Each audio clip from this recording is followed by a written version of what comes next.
चलिए बात बोले और राजस्थान में महंगाई की करते हैं। पिछले 8 सालों में जिस तरह महंगाई बढ़ी है उससे आम आदमी त्रस्त है, जबकि सरकार मस्त है। लोकसभा हो या विधानसभा के चुनाव, नेता जनता को महंगाई खत्म करने और बेरोजगारों को नौकरियां देने के लंबे चौड़े वादे करते हैं, लेकिन गरीब की थाली से दालें गायब हो रही हैं और उसके लिए 2 जून की रोटी जुटाना मुश्किल होता जा रहा है।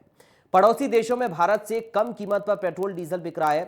पेट्रोल और डीजल हो या फिर सब्जी के बढ़ते दामों ने आम आदमी को त्रस्त कर रखा है। राजस्थान में एलपीजी सिलेंडर्स 1,000 रुपए के पार पहुंच गया है। गैस के दामों में बढ़ोतरी से रसोई का खर्च और भी ज्यादा बढ़ गया है। चारों तरफ से पड़ रही महंगाई की मार, जनता का हाल बेहाल हो रहा है। सबसे पहले अब आपको कोटा में लेकर चलते हैं। क्या कुछ कोटा के लोग कह रहे हैं इस महंगाई को लेकर, देखिए जरा। महंगाई की मार लगातार बढ़ती जा रही है और आम आदमी की कमर महंगाई तोड़ रही है। इस मुद्दे पर बातचीत करने के लिए इंडिया न्यूज़ राजस्थान के खास कार्यक्रम बोलो राजस्थान के लिए हम कुछ महिलाएं हमारे साथ हैं, जिनसे बात करेंगे कि महिलाओं का जो बजट है घर का वो किस तरह से बिगड़ रहा है, क्योंकि महंगाई लगातार बढ़ती है।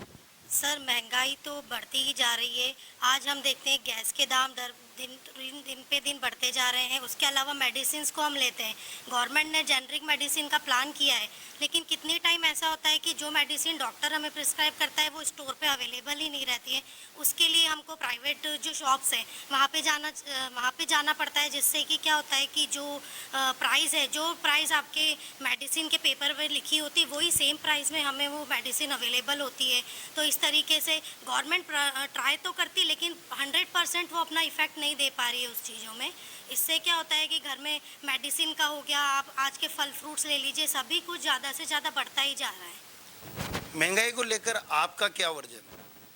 सर, महंगाई तो सुरसा के बदन की तरह आए दिन बढ़ती जा रही है, लेकिन इसका सॉल्यूशन ये है कि जिस रेशो में महंगाई बढ़ रही है उसी रेशो में सैलरीज भी बढ़ाई जाए।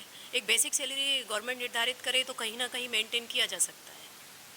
अभी जैसे किचन है, हम लोग किचन भी संभालते हैं, तो आटा, दाल, गैस, सब्जियों के भाव देखो। अभी इस सीजन में सब्जियां आए दिन इतनी बढ़ती जा रही है। मतलब यदि घर कोई जॉइंट फैमिली में रह रहा है और 1 किलो सब्जी की उसे ज़रूरत है, तो मतलब उसे सोचना पड़ रहा है कि 10-15 हज़ार कमाने वाला व्यक्ति गुजर बसर नहीं कर पा रहा है। महंगाई जिस तरह से बढ़ रही है, किस तरह की परेशानियों का सामना करना पड़ता है?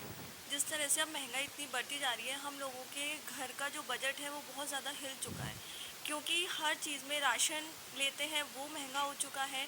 हम लोग सब्जियां हैं वो बहुत महंगी हो चुकी हैं। आजकल मोबाइल रिचार्ज है, पहले के टाइम तो ऐसा हुआ था कि हमें इतना डेटा पैक के कम रुपीज़ में इतना ज़्यादा डेटा पैक अवेलेबल करवाया गया, बट अब हम रिचार्ज देखें तो इतने ज़्यादा महंगे हो रहे हैं, मोबाइल रिचार्जेस महंगे हो रहे हैं।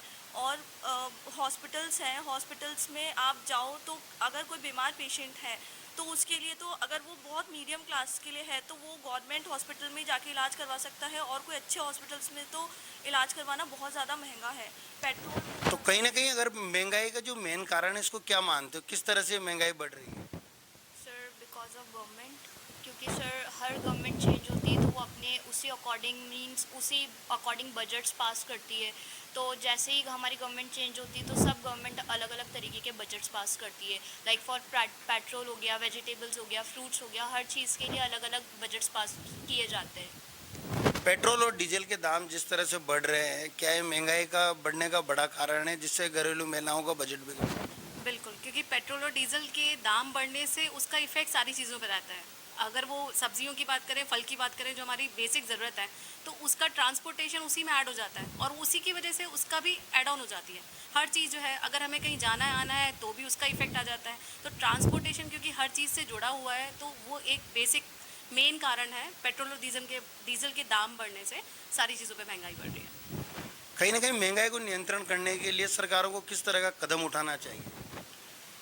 सर, जो व्यक्ति वाइट कॉलर जॉब कर रहा है, चाहे वो टीचर हो, चाहे वो कोई बिजनेस हो, जो ऑलरेडी टैक्स दे रहा है, सारी मार उसी के ऊपर पड़ रही है। मींस जो ऑलरेडी सही रास्ते पे चल रहा है, गवर्नमेंट उसी का शिकंजा इतना कसती चली जाती है कि उसके लिए सांस लेना मुश्किल हो जाता है। और बीपीएल कार्ड जो एक नाम के ऊपर हमारे को तो हंसी आती है। आप बताएं आज की तारीख में बीपीएल, बिलो पॉवर्टी लाइन, है कौन? आपके घर में कोई अगर एक स्वीपर आता है, जो भी एक व्यक्ति है, या आपके घर में कोई एक चतुर्थ श्रेणी कर्मचारी भी आ रहा है, वो भी 20,000 30,000 का मोबाइल लेके 40 50 60 हज़ार की एक्टिवा लेके आपके पास जॉब पे आ रहा है, तो वो बीपीएल में कैसे हुआ? उसको टैक्स से क्यों रियायत दी हुई है? अगर हम टैक्स ईमानदारी से भर रहे हैं तो ये हमारा गुनाह हो गया क्या? जितने हॉकर्स हैं आप उनके पास जाकर के अगर खड़े हो देखेंगे हज़ारों रुपए का डेली का उनका गल्ला होता है, but there is no tax for them. और अगर कोई सामने ईमानदारी से बिल्डिंग खरीद के उसके अंदर लाइसेंस लेके रेस्टोरेंट चला रहा है तो उसका गुनाह है। तो महंगाई का सबसे बड़ा कारण ये है, जो टैक्स दे रहा है, देता आ रहा है, उसी के ऊपर शिकंजा कसता चला जा रहा है। जिनकी इनकम स्लैब बढ़ रहा है और वो अपने आप को एक तरीके का राष्ट्रद्रोह कर रहे हैं, अपनी इनकम डिक्लेयर नहीं कर रहे हैं और टैक्स नहीं दे रहे हैं, उनके ऊपर कोई शिकंजा ना तो कसा जा रहा है, ना उनके ऊपर कोई मापदंड है, ना कोई ऐसी एजेंसी है जो ये चेक रखे कि कौन कौन अब इनकम टैक्स के दायरे में आ रहा है और उनसे इनकम टैक्स वसूला जाए। महंगाई क्या चुनावी मुद्दा बनती जा रही है? हाँ सर, महंगाई को यदि हम देखें तो ये चुनावी मुद्दा ही है, क्योंकि ऐसे राज्य भी हैं जो चीज़ें हमारे राज्य में महंगी है वो दूसरे राज्यों में सस्ती हैं, तो उनकी आपूर्ति तो एक ही जगह से हो रही है ना, फिर वो कहीं सस्ती कहीं महंगी तो नहीं हो सकती। तो इसको हम इससे भी जोड़ सकते हैं कि जब भी जो पार्टी जब अपना एजेंडा घोषित करती है तो वो उस समय बहुत सारे वायदे करती हैं, आने के साथ में वो उनको गिराती भी हैं, पर फिर उनको कहीं ना कहीं उसकी वसूली करनी है तो जाने से पहले वो उनको बढ़ा भी देती है। तो महंगाई को लेकर के नीतियां जो है वो सेंट्रल के प्लेटफॉर्म पे बिल्कुल क्लियर होनी चाहिए सभी राज्यों के लिए और सभी मंत्रालयों के लिए, क्योंकि इसका कहीं ना कहीं खामियाजा जो है आम नागरिक को जो है वो भुगतना पड़ता है। महंगाई चुनावी मुद्दा बनती जा रही है, तो महंगाई पर लगाम लगाने के लिए किस तरह के काम करना चाहिए सरकारों को? सर, महंगाई को कम करने के लिए सरकारों को वर्क तो करना ही पड़ेगा ताकि उसके लिए मिडिल क्लास को सफ़र ना करना पड़े। उसके आम आदमी की क्या पीड़ा है महंगाई को लेकर? सर, एक लिमिटेड इनकम होती है आम आदमी की और उस लिमिटेड इनकम में उसको बहुत सारी जो बेसिक नीड्स होती है उसको फुलफ़िल करना पड़ता है। तो जब रेट्स बहुत ज़्यादा इंक्रीज़ हो जाता है, जैसे कि सिलेंडर का रेट बढ़ गया या पेट्रोल का रेट बढ़ गया, तो जब बेसिक चीज़ों में ही प्रॉब्लम आ जाती है तो मिडिल क्लास का जो थोड़ा बजट हो जाता है वो गड़बड़ा जाता है। तो गवर्नमेंट को इंटरफेयर करके इस तरह की स्कीम्स चलानी चाहिए कि जो मिडिल क्लास है और जो लोअर मिडिल क्लास है उनका थोड़ा सा बजट ठीक रहे और उनको फाइनेंशियल सपोर्ट मिले। आय के संसाधन सीमित हैं, किस तरह से महंगाई पर लगाम कसी जाए, किस तरह से किचन का जो मैनेजमेंट है वो पूरा तरह बिगड़ जाता है, घरेलू महिलाएं किस तरह से काम काज करती है और किस तरह से पूरे मैनेजमेंट को संभालती है? सर, उनके लिए बहुत, महिलाओं के लिए बहुत मुश्किल है ये मैनेजमेंट संभालना, क्योंकि जो प्राइवेट जॉब वाले हैं उनको तो बहुत ही वो देखना पड़ता है, सबको देख कर के वर्क करना पड़ता है। महंगाई को लेकर किस तरह के कदम उठाने चाहिए? सर, महंगाई को लेकर एक तो है कि ज़्यादा से ज़्यादा लोगों को इनकम टैक्स स्लैब में लाना चाहिए। अब जैसे ही चुनाव आते हैं हम घोषणा कर देते हैं फ्री में बिजली देंगे, फ्री में देंगे, नहीं दो आप फ्री में बिजली, लेकिन कम से कम ज़्यादातर जो लोग जो इनकम टैक्स दे सकते हैं उनको आप ईमानदारी से वो इनकम टैक्स दें, तो ही क्या कहते हैं महंगाई कम हो सकती है। इसके अलावा गवर्नमेंट को एक पॉलिसी बनानी चाहिए, जैसे ही इलेक्शन आते हैं पेट्रोल डीजल के दाम कम हो जाते हैं, जैसे ही इलेक्शन ख़त्म होते हैं वैसे ही फिर वो बढ़ जाते हैं। तो इससे आम जनता सब समझ रही है, ऐसा नहीं है, बार बार ऐसा करने से फिर ऐसा होगा कि जो एक दिन नई पॉलिसी नया मतलब कुछ करें तभी कुछ है। हर बार की बात यही है, आप देखो अभी भी 2024 में जब इलेक्शन आएंगे पैसे अपने आप कम हो जाएंगे भाव। अलग अलग राज्यों में पेट्रोल के दाम अलग अलग हैं।